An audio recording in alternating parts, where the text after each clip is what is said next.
ನಮಸ್ಕಾರ. ಉತ್ತರ ಕರ್ನಾಟಕ ನ್ಯೂಸ್ನ ಪ್ರೈಮ್ ಟೈಮ್ಗೆ ಸ್ವಾಗತ. ನಾನು ಹನುಮಂತ್ ದೇಶ್ಮುಖ್. ಪ್ರಧಾನಿ ನರೇಂದ್ರ ಮೋದಿ ಅವರು ಯಾವುದೇ ಒಂದು ಸ್ಥಳಕ್ಕೆ ಭೇಟಿ ಕೊಟ್ಟಿದ್ರು ಅದು ಸುದ್ದಿ ಹಲ್ಚಲ್. ಇವತ್ತು ದೆಹಲಿಯ ಚುನಾವಣೆ ಮತದಾನ ನಡೆಯುತ್ತಿದೆ ಒಂದು ಕಡೆ, ಇನ್ನೊಂದು ಕಡೆ ಇವತ್ತು ಪ್ರಧಾನಿ ನರೇಂದ್ರ ಮೋದಿ ಪ್ರಯಾಗ್ರಾಜ್ನಲ್ಲಿರುವಂಥ ಕುಂಭಮೇಳಕ್ಕೆ ಭೇಟಿ ನೀಡಿದ್ದು ಆಧ್ಯಾತ್ಮಿಕತೆ ಮತ್ತು ಸೂಕ್ಷ್ಮ ರಾಜಕೀಯ ಸಂದೇಶಗಳ ಮಿಶ್ರಣವು ಎಲ್ಲರ ಗಮನವನ್ನು ಸೆಳೀತು. ಈ ಹಿಂದೆ 2019 ಕುಂಭಮೇಳ ಸಂದರ್ಭದಲ್ಲಿ ಮೋದಿ ಅವರು ಪ್ರಯಾಗ್ರಾಜ್ಗೆ ಭೇಟಿ ನೀಡಿದರು. ಅದೇ ವರ್ಷ ಫೆಬ್ರವರಿ 24 ಸಾರ್ವತ್ರಿಕ ಚುನಾವಣೆಗೆ ಸ್ವಲ್ಪ ಮೊದಲು ಈ ಭೇಟಿ ಸಂಭವಿಸಿತು. ಆ ವೇಳೆ ಟ್ರೇಡ್ ಮಾರ್ಕ್ ಕೇಸರಿ ಧರಿಸಿದಂಥ ಮೋದಿ ನೈರ್ಮಲ್ಯ ಕಾರ್ಮಿಕರ ಪಾದಗಳನ್ನು ತೊಳೆದಿದ್ದು ಸ್ಮರಣೀಯ ಚಿತ್ರವಾಗಿತ್ತು. ವಾಸ್ತವವಾಗಿ 2019 ಸಾರ್ವತ್ರಿಕ ಚುನಾವಣೆಯ ಕೊನೆಯ ಹಂತದ ಮತದಾನ ದಿನದಂದು ಮೋದಿ ಅವರು ಅದರ ಹಿಂದಿನ ರಾತ್ರಿ ಕೇದಾರ್ನಾಥ್ ದೇಗುಲದ ಬಳಿ ಗುಹೆಯಲ್ಲಿ ಧ್ಯಾನ ಮಾಡುವ ಮೊದಲು ಉತ್ತರಾಖಂಡದ ಕೇದಾರ್ನಾಥ್ ಮತ್ತು ಬದ್ರಿನಾಥ್ ದೇವಾಲಯಗಳಿಗೆ ಭೇಟಿ ನೀಡಿದರು. ಇದಾದ ಕೆಲವೇ ದಿನಗಳಲ್ಲಿ ಬಂದ ಸಾರ್ವತ್ರಿಕ ಚುನಾವಣೆಯ ಫಲಿತಾಂಶದಲ್ಲಿ ಭಾರತೀಯ ಜನತಾ ಪಕ್ಷ ಅಂದರೆ BJP 302 ಸ್ಥಾನಗಳೊಂದಿಗೆ ಐತಿಹಾಸಿಕ ಗೆಲುವನ್ನು ದಾಖಲಿಸಿತು. ಹಾಗಾಗಿ ಇಲ್ಲಿ BJPಯ ನಿರೀಕ್ಷೆ ಇವತ್ತಿನ ಮೋದಿ ಏನು ಬುಧವಾರ ಮಹಾಕುಂಭ ಮೇಳಕ್ಕೆ ಭೇಟಿ ನೀಡುತ್ತಿರುವಾಗಲೂ BJP ಇದೇ ರೀತಿಯ ಅದೃಷ್ಟ ಮತ್ತು ಆಶೀರ್ವಾದವನ್ನು ನಿರೀಕ್ಷಿಸುತ್ತಿದೆ. ಪ್ರಧಾನಮಂತ್ರಿಯವರು ಇಂದು ಸಂಗಮದಲ್ಲಿ ಪವಿತ್ರ ಸ್ನಾನ ಮಾಡಲಿದ್ದಾರೆ ಮತ್ತು ಗಂಗೆಗೆ ಪ್ರಾರ್ಥನೆ ಸಲ್ಲಿಸಲಿದ್ದಾರೆ. ಕಳೆದ 27 ವರ್ಷಗಳಿಂದ ಅಧಿಕಾರದಿಂದ ಹೊರಗುಳಿದಿರುವಂಥ BJPಗೆ ದೆಹಲಿಯು ಕಠಿಣ ಚುನಾವಣೆ ಯುದ್ಧವಾಗಿದೆ ಮತ್ತು ಹಿಂದಿನ ದೆಹಲಿ ಚುನಾವಣೆಗಳಲ್ಲಿ ಹಿಂದುತ್ವವು ಪ್ರಮುಖ ಅಂಶವಾಗಿರಲಿಲ್ಲ. ಆದರೆ ಇತ್ತೀಚೆಗೆ ಗೃಹ ಸಚಿವ ಅಮಿತ್ ಶಾ, ಉಪಾಧ್ಯಕ್ಷ ಜಗದೀಪ್ ಧನ್ಕರ್ ಮತ್ತು ಭೂತಾನ್ ರಾಜ ಮಹಾಕುಂಭಕ್ಕೆ ಭೇಟಿ ನೀಡಿದ ಸಂದರ್ಭದಲ್ಲಿ ಉತ್ತರ ಪ್ರದೇಶದ ಮುಖ್ಯಮಂತ್ರಿ ಯೋಗಿ ಆದಿತ್ಯನಾಥ್ ಕೂಡ ಉಪಸ್ಥಿತರಿದ್ದರು. ಅದೇ ರೀತಿ ಇಂದು ನರೇಂದ್ರ ಮೋದಿಯು ಕೂಡ ಅವರ ಜೊತೆ ಉಪಸ್ಥಿತರಿದ್ದರು. ಆದರೆ ಯಾವಾಗ ಚುನಾವಣೆ ಆಗುತ್ತೋ, ಯಾವಾಗ ನರೇಂದ್ರ ಮೋದಿ ಹೊಸ ಸ್ಥಳಗಳಿಗೆ ಭೇಟಿ ಕೊಡ್ತಾರೆ, ಆವಾಗೆಲ್ಲ ಒಂದು ಟ್ರೆಂಡ್ ಸೆಟ್ ಆಗುತ್ತೆ. ಅವರು ಮಾಲ್ಡೀವ್ಸ್ಗೆ ಭಾರತ ದೇಶದವರು ಎಷ್ಟೋ ಜನ ಪ್ರವಾಸೋದ್ಯಮ ಟೂರಿಗೆ ಹೋಗ್ತಾ ಇದ್ರು. ಅಲ್ಲಿನ ಟೂರಿಸಮ್ ತುಂಬ ಡೆವಲಪ್ಮೆಂಟ್ನಲ್ಲಿತ್ತು. ಆದರೆ ಅಲ್ಲಿರುವಂಥ ಮಾಲ್ಡೀವ್ಸ್ನ ಪ್ರಮುಖರು ಏನೋ ಒಂದು ಸಣ್ಣ ವಿಷಯದಲ್ಲಿ ಮೋದಿಯವರನ್ನ ಎದುರು ಹಾಕ್ಕೊತಾರೆ. ಆದರೆ ಇವರು ಲಕ್ಷದ್ವೀಪಕ್ಕೆ ಹೋಗಿ ಫೋಟೋ ಕ್ಲಿಕ್ಕಿಸ್ಕೊಂಡು ತಮ್ಮ ಸಾಮಾಜಿಕ ಜಾಲತಾಣದಲ್ಲಿ ಫೋಟೋ ಹಾಕಿದ ಮೇಲೆ ಮಾಲ್ಡೀವ್ಸ್ನ ಅರ್ಥವ್ಯವಸ್ಥೆ ಗಡಗಡ ನಡುಗುತ್ತೆ. ಅದು ನರೇಂದ್ರ ಮೋದಿಗಿರುವಂಥ ತಾಕತ್ತು. ನರೇಂದ್ರ ಮೋದಿ ಏನೇ ಮಾಡಲಿ ಅದೊಂದು ಟ್ರೆಂಡ್ ಆಗಿಬಿಟ್ಟಿದೆ. ಮೋದಿ ಏನು ಮಾಡ್ತಾರೋ ಅದು ಟ್ರೆಂಡ್. ಮೋದಿ ಡ್ರೆಸ್ಸು, ಮೋದಿ ಹೋದ್ರು, ಮೋದಿ ಹಿಂಗೆ ಮಾಡಿದ್ರು, ಅದು ಏನೇ ಮಾಡಲಿ ನರೇಂದ್ರ ಮೋದಿ ಮಾಡಿದ್ದಾರೆ ಅನ್ನೋದು ಒಂದು ವೇಳೆ ಅರ್ಥ ಆದಮೇಲೆ ಅದು ಮೋದಿ ಟ್ರೆಂಡ್ ಅಂತ ಹೇಳ್ಬೋದು. ಇವತ್ತು ಕೂಡ ನಾನು ಪ್ರೈಮ್ ಟೈಮ್ನ ಸುದ್ದಿಗಳನ್ನು ವಿಶ್ಲೇಷಣೆಗೆ ತಗೊಳ್ಳೋಕ್ಕಿಂತ ಮುಂಚೆ ನಾನು ನೋಡ್ತಾ ಇದ್ದೆ, ನರೇಂದ್ರ ಮೋದಿ ಅವ್ರದ್ದು ಈಗಾಗಲೇ ಒಂದು 20 ರೀಲ್ಸ್ ರೆಡಿಯಾಗಿದೆ. ಮಹಾಕುಂಭ ಮೇಳಕ್ಕೆ ಅವ್ರು ಹೋಗಿ ಪ್ರಯಾಗ್ರಾಜ್ನಲ್ಲಿರುವಂಥ ಮಹಾಕುಂಭ ಏನು ನಡೀತಾ ಇದೆ ಅಲ್ಲಿ ಹೋಗಿ ತ್ರಿವೇಣಿ ಸಂಗಮದಲ್ಲಿ ಸ್ನಾನ ಮಾಡಿರೋದು ನರೇಂದ್ರ ಮೋದಿ ಅವ್ರದ್ದು 20 ರೀಲ್ಸ್ ಆಗಿಬಿಟ್ಟಿದೆ. ಅಂದರೆ ಆ ಮಟ್ಟಿಗೆ ಕ್ರೇಜ್ ಇದೆ.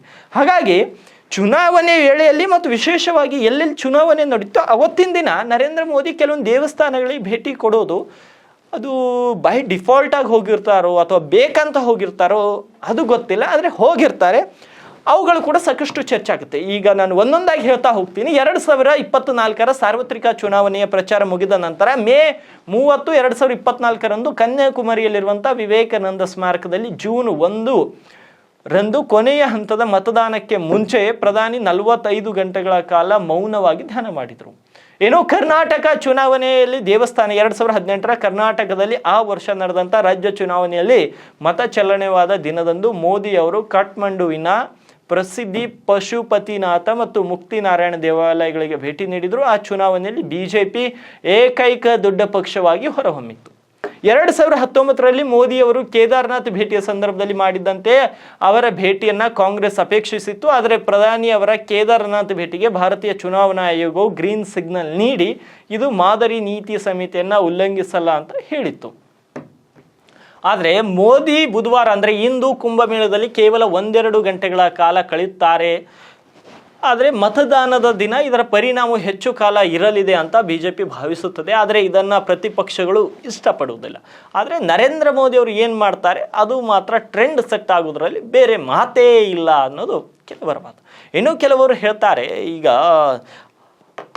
ಮಲ್ಲಿಕಾರ್ಜುನ್ ಖರ್ಗೆ ಅವ್ರು ಹೇಳ್ತಿದ್ರು ಗಂಗೆಯಲ್ಲಿ ಮುಳುಗಿದ್ರೆ ಬಡತನ ದೂರವಾಗುತ್ತಾ, ಬಸವಣ್ಣವರ ತತ್ವಗಳನ್ನು ಮುಂದಿಟ್ಕೊಂಡು ಹೇಳಿದರು. ಆದರೆ ಈ BJP ಮತ್ತು ಕಾಂಗ್ರೆಸ್ ನಾಯಕರಿಗೆ ನಾನು ಒಂದೇ ಮಾತನ್ನು ಸ್ಪಷ್ಟವಾಗಿ ಹೇಳಲಿಕ್ಕೆ ಇಷ್ಟಪಡ್ತೀನಿ, ಯಾರ ಭಾವನೆಗಳಿಗೂ ಕೂಡ ನೀವು ಧಕ್ಕೆ ಬರುವ ರೀತಿಯಲ್ಲಿ ಮಾತನ್ನು ಆಡಬೇಡಿ. ಅದು ಅವರ ಆಚರಣೆ, ಅದು ಅವರ ನಂಬಿಕೆ.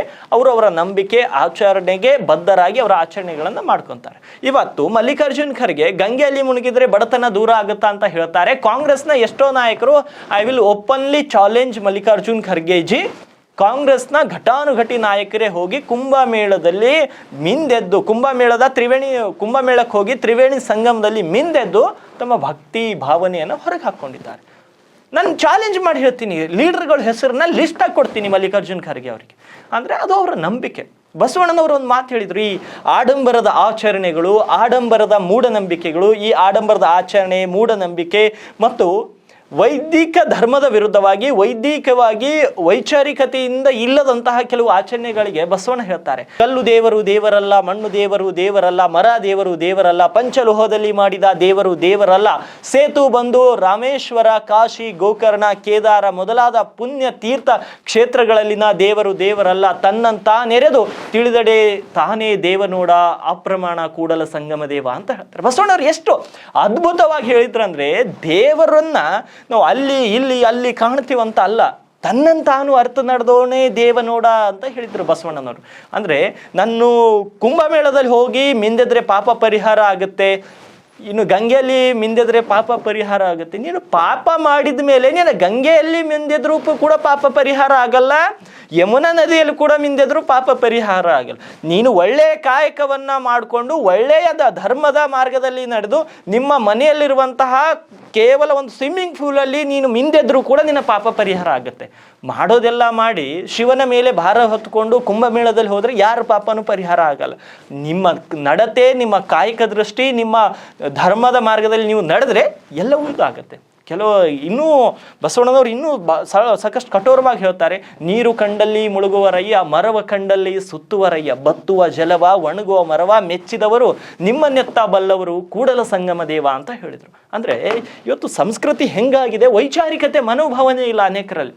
ಎಲ್ಲಿ ಗಿಡ ಸಿಕ್ತು ಗಿಡಕ್ಕೆ ಕಾಲು ಬೀಳೋದು, ಎಲ್ಲಿ ನೀರು ಸಿಕ್ಕರು ನೀರು ಕಾಲು ಅಲ್ಲ. ನೀವು ಕಾಯಕ ಮಾರ್ಗದಲ್ಲಿ ಧರ್ಮದ ಮಾರ್ಗದಲ್ಲಿ ನಡೆದರೆ ಬೇರೆಯವರ ಕಾಲು ಹಿಡಿಯುವಂಥ ಅವಶ್ಯಕತೆನೇ ಬರಲ್ಲ.